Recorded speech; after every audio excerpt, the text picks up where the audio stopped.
Saya yakin sekali tidak ada satu platformnya yang ormas manapun yang menyampaikan akan melakukan kegiatan-kegiatan seperti yang Pak Heru sebutkan tadi. Jadi saya lihat ada melencengnya proposal visi misi ormas dengan prakteknya. Nah, berarti kalau begitu, ini peran dari teman-teman Polri untuk sudah mengambil tindakan, Pak ya? Apabila memang ternyata langkah mereka itu tidak sesuai, berarti kan melanggar aturan. Saya pikir tugas dari kementerian lembaga lain yang harusnya memantau terhadap organisasi-organisasi massa yang diberikan izin, kalau terjadi melenceng daripada platform dan visinya, Tindak. cabut saja izinnya. Ya, supaya tidak berkembang, bergulir menjadi bola salju yang keliru. Ya, jadi memang betul sekali. Sekarang ini kita banyak lihat sekarang terjadi pembiaran. Ya. Ya, dan ini menjadi hal yang menarik terhadap disikapi kita sebagai masyarakat juga harus melihat bahwa kalau ada hal-hal yang tidak sesuai, kita punya kewajiban juga untuk melaporkan kepada aparat yang terkait. Masalahnya memang mungkin orang takut banget. Gimana, Pak? Takut itu adalah musuh utama dalam menuju kesuksesan. Masya.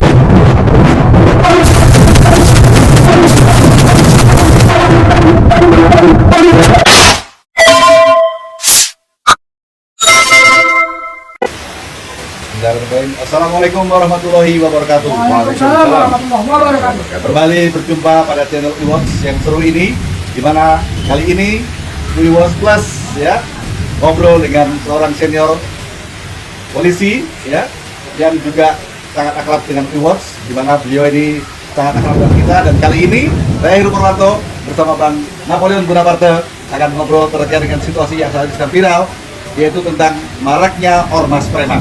Nah, Bang Napo, Ya. jadi gini Bang, di Subang beberapa waktu lalu ada calon investor pabrik mobil, Ya. saya nggak sebut mereknya ya, tapi itu besar sekali, di atas 100 triliun investasinya. Ya. Mereka sudah siap semuanya, lalu mobil-mobil sudah masuk untuk ngirim-ngirim beberapa peralatan. Namun di tengah jalan sebelum sampai di lokasi, mereka di stop oleh kelompok orang yang menamakan ormas preman tertentu. Artinya apa? Mereka minta semacam pajak supaya mereka bisa lewat gitu. Awalnya mereka layanin terus, tapi lama-lama karena berkali-kali, akhirnya setelah mereka hitung ternyata sampai ratusan juta, Pak. Karena setiap mobil satu truk itu dimintain 1-5 juta. Jadi akhirnya mereka membatalkan investasi tersebut, sehingga membuat resah masyarakat setempat yang tadinya berharap bisa bekerja. Nah, pandangan Abang nih Bang, sebagai senior polisi yang sudah melihat situasi sekarang ini tentang adanya maraknya preman ini gimana Bang? Silakan. Terima kasih Pak Heru. Kita semua harus sepakat bahwa tidak bisa mentolerir yang disebut dengan premanisme, apalagi langsung merugikan masyarakat. Menyikapi cerita tadi Pak Heru, ini tantangan terbesar bagi Polri, terutama Polri yang bertugas di Subang tadi ya. Kami dulu pernah jadi Kapolres di Sumatera sana. Nampaknya tidak ada begitu. Kenapa? Kita melakukan berbagai langkah preventif, preemptif maupun penindakan dengan tegas, sehingga tidak terjadi lagi dan lagi. Ada dulu teori namanya teori pencet balon. Wih, asik banget. Balon itu kan kalau dipencet, dia kempes di dalam tangan, kemudian mengembang ke tempat lain. Ya. Itu tantangan bagi Kapolres tempat. Mampu nggak tangannya mencengkeram supaya penyakit masyarakat itu hilang, berkurang, atau minimal ke tempat lain, bukan di dalam wilayah hukum. Dalam hal ini bukan saya arahkan memindahkan preman ke tempat lain, tetapi bisa kita bayangkan kalau setiap Kapolres pendekatan dalam satu pulau, satu Indonesia ini kompak semuanya tegas, tidak ada lagi preman di muka bumi di Indonesia. Apa itu preman? Berasal dari kata free man, manusia bebas. Ini tantangan bagi Polri. Kita sebagai aparat penegak hukum resmi menjamin keamanan ketertiban masyarakat, itu adalah tupoksi amanah undang-undang. Jangan cuma pengen tupoksi dan kewenangan, tetapi lupa dengan tanggung jawabnya. Pertanyaannya bagaimana patrolinya? bagaimana pengawalannya, penjagaan masyarakat 24 jam dalam satu hari. Ya, tidak ada istirahat, kan ada shift, flow, tugas. Apa tindakannya untuk Kapolres mana Subang? Mungkin Polda Jabar juga. Ini tantangan buat mereka. Seberapa keras? Kalau berani melakukan tindakan, itu akan memberi pelajaran kepada calon-calon preman lainnya yang mau berbuat seperti itu. Ya. Kita lihat dampaknya, Pak. Betul. Investasi di Indonesia yang nanti insya Allah mendatangkan kemaslahatan terganggu. Padahal salah satu tugas Polri adalah mendukung jalannya roda pemerintah agar usaha-usaha itu bisa memberikan kemaslahatan manfaat kepada masyarakat. Ya. Terganggu. Nah ini jangan sampai kewenangan banyak, besar, tapi tidak maksimal. Terus dalam tanda petik seperti diambil alih oleh preman. Ya. Nggak betul itu. Karena undang-undang sudah memberikan amanah mandat kepada Polri dengan unsur-unsur lainnya menjaga keamanan ketertiban masyarakat. Itu adalah tugas pokok Polri yang pertama, yang utama. Kalau yang utama saja gagal, bagaimana tugas yang lain? Penegakan hukum, pelayanan perlindungan masyarakat, perlindungan masyarakat. Perusahaan-perusahaan itu bagian dari masyarakat yang perlu menjadi target pengamanan. Ada yang namanya objek vital dan sebagainya. Itu tugas kita. Iya, Gitu, Pak. luar biasa nih. Bang Irjen Pol Bonaparte yang sudah memberikan bimbingan dan respons terkait dengan pelaksanaan. Nah, sekarang gini Bang, satu hal yang memang perlu kita sikapi. Masalahnya adalah bahwa sekarang ini preman-preman itu, mohon maaf, itu mereka bergabung dengan ormas yang resmi. Sehingga mereka merasa punya legalitas. Ya. Artinya apa? Artinya legalitas ormas ini menjadi seolah-olah apa ya, bendera buat mereka. Saya ini boleh, jadi kalau kamu melawan jadi gitu. Padahal kan gimana Bang? Apakah mereka boleh seperti itu Bang? Ya, terima kasih Pak Heru. Ormas yang resmi dibentuk tentunya mempunyai platformnya, sebagaimana dia pengajuan kepada Kemenkumham awal.